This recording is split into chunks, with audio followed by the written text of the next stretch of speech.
After a bitterly cold start to the day, a little bit of an improving sky out there across central and eastern Kentucky. But guess what? I've got another Arctic front showing up for Friday. They say the timing couldn't be worse. Workers at the Lexington Rescue Mission dealing with a huge setback when they'd normally be helping people during the cold snap. WKYT investigates why has this flu season been so bad, how doctors are fighting the virus. Tracking, alerting, protecting.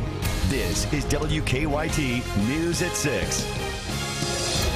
Good evening. Thanks for joining us tonight. An Arctic blast has a firm grip on the bluegrass tonight, and many of us started the day with temperatures well below zero. Yeah, and temperatures have gone up some throughout the day, but don't expect a break from the frigid weather. We begin tonight with Chief Meteorologist Chris Bailey. Good evening, Chris. Good evening, Amber. Good evening, Sam. It's another Arctic front diving toward the bluegrass state. It's going to arrive just in time to kick off the upcoming weekend. So as you just said, not a big break by any stretch of the imagination. Look at Live First Alert Defender. Here is our Arctic front, and introducing that front, a couple of bands of snow showers and flurries. A lot of this, though, heading across the northern parts of the area as of now. A lot of clouds across central and eastern Kentucky, but really the only snows showing up on Defender are across the northern parts of the area. That's a little band that is trying to pick up in coverage and intensity, stretching from Owenton in Owen County through Grant County. It may head towards sections of northern parts of Harrison County coming up over the next little bit with some snow showers. Majority of central and eastern Kentucky and Live First Alert Defender with not a whole lot that is going on. Temperatures, we continue to see the numbers coming up a little bit. Yes, 19 is very cold, but when you compare it to sub-zero readings that we had this morning, that's pretty good improvement. Temperatures upper teens, even some 20s showing up across the southern parts of the area. We may see those numbers continue to rise through the evening and into tomorrow morning. Winds, though, are still gusty, so 7, not so lucky for Lexington. That's what it feels like outside. 2-degree wind chill into parts of northern Kentucky. Another Arctic front highlighting the weather headlines, or low-lighting it on that one. Frigid Friday night is in the forecast again. And, guys, the pattern starts to turn a little messy late this weekend and next week. Lots to talk about in your 7-day forecast when I come back in a few minutes. It is bad timing for an organization that helps so many people. During a cold snap like this one, workers at the Lexington Rescue Mission would normally be busy helping those less fortunate stay warm. But right now, they can't help anyone because of a broken sewage pipe at their building. Jordan Valines continues our First Alert weather team coverage.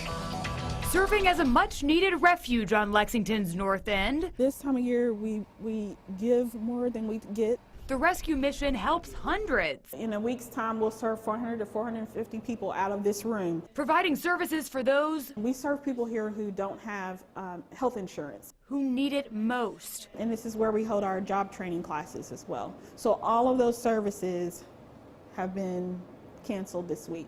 This week, an unexpected turn of events The scene of the headache. turned the table on the rescue mission. We just thought it was a broken toilet, so, it turned out to be worse than that.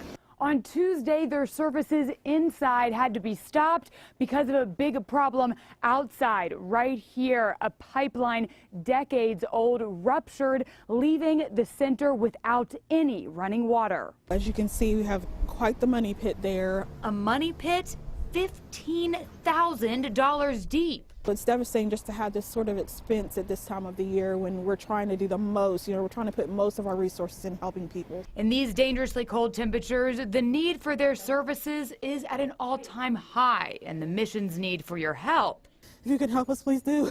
is at an all-time high as well. In Lexington, Jordan Valines, WKYT. Well, that is a real shame. The mission will be closed this week and possibly next week as well. Volunteers at Embrace Church have stepped in, though, to allow the agency to provide most of its services at their location on North Limestone. Other organizations in Lexington are still doing what they can to help the homeless. Last night, the Hope Center provided shelter to some 245 people. That's over the center's capacity, but a church was able to give shelter to 14 people. Hope Center officials say they've received clothing and food donations over the last few days, and the center's cold patrol will go out on the streets tonight looking for anyone who needs a ride to a shelter. But last night, the patrol says they didn't find anyone. I think after last year, and I think after people sort of saw this coming, and I think they did prepare. I think no one, they decided it was not worth it to wait. It was much better to prepare and to try to get where you're going before it gets too bad. Officials at the Hope Center expect the number of people seeking shelter to stay above capacity the next few days. The Catholic Action Center's Compassionate Caravan is also offering rides to shelters for the homeless.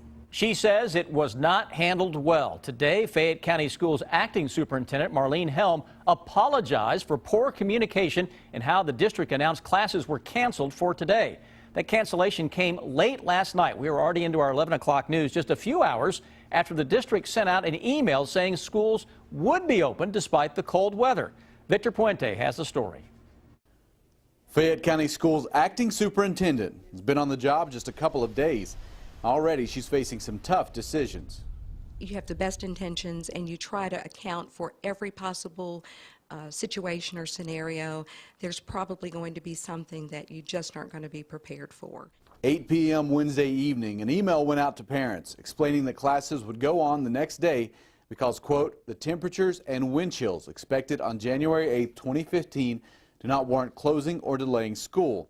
3 hours later, a call went out to local media saying school would be canceled, and a new email said a new notification would be going out in the morning. Our concern was that if we sent a phone call and text message this morning, we would be waking people who already knew of our decision to cancel school. Helm says that move was a mistake. Helm said she heard some people say the decision to have classes was based on finances, but she said the decision to cancel classes didn't have much impact on how much money the school system receives. Whether we miss school or go to school, we basically receive the same amount of funding. So anyone who has brought that issue up as the reason, I can assure you that was never, ever a part of the conversation. She says school officials were in constant contact with the National Weather Service, who told her there were no safety warnings. But the more she heard from parents and employees, the more she realized it was simply too cold to go to school. And the more I reflected late into the evening about the earlier decision, I knew in my heart that it had been the wrong decision. In Lexington, Victor Puente, WKYT. Helm said in the future they would not send out any communications about closings until they were certain of the decision that they had made. Some power outages have been reported around the Bluegrass during this cold snap. KU leaders say that around 2,500 customers have lost power at times during the last 24 hours, but they say they were able to restore power quickly. KU says that they have been preparing their generation system for the last few years to make sure it's ready for the cold snap. We do have some school closings and delays for tomorrow to pass on to you. Clay, Harlan, Menifee, and Wolfe counties, along with St. Mary's School in Paris, are all closed tomorrow. Pike County schools are on a 1-hour delay. Stay with WKYT for continuing coverage of the cold. You'll also find updated closings, delays, and weather information at WKYT.com. Family members say he died trying to help others. A Pulaski County man was killed during a pileup on a snowy interstate in Pennsylvania. Investigators say Leonard Mink had gotten out of his tractor trailer when he was hit by another vehicle. Phil Pendleton tells us how Mink is being remembered. Leonard Wayne Mink of Nancy was in that 18-vehicle pileup in the Clarion Township in western Pennsylvania. I'm told that he got out of his truck to help some kids when he was struck and killed. Mink was a lifelong truck driver, and his family says he'll be remembered for being a great father, grandfather, and great-grandfather. They say that he was a funny man. He was great at making you laugh, and they could fix a car blindfolded. On Wednesday, the visibility was near zero, whiteout conditions when he got out of his truck during the snow squall in western Pennsylvania. Witnesses described the scene as carnage.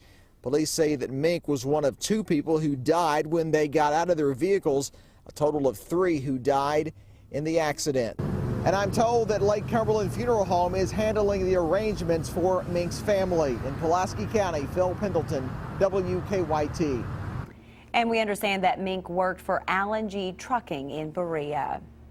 You've heard it from doctors. It's been a bad flu season, and new information released today from the State Cabinet for Health and Family Services shows 26 people have died from the flu in Kentucky so far this season. The Walgreens Flu Index claims Kentucky has the most flu activity of any state. Investigative reporter Miranda Combs looks into why the flu is so popular right now and why it's become so common.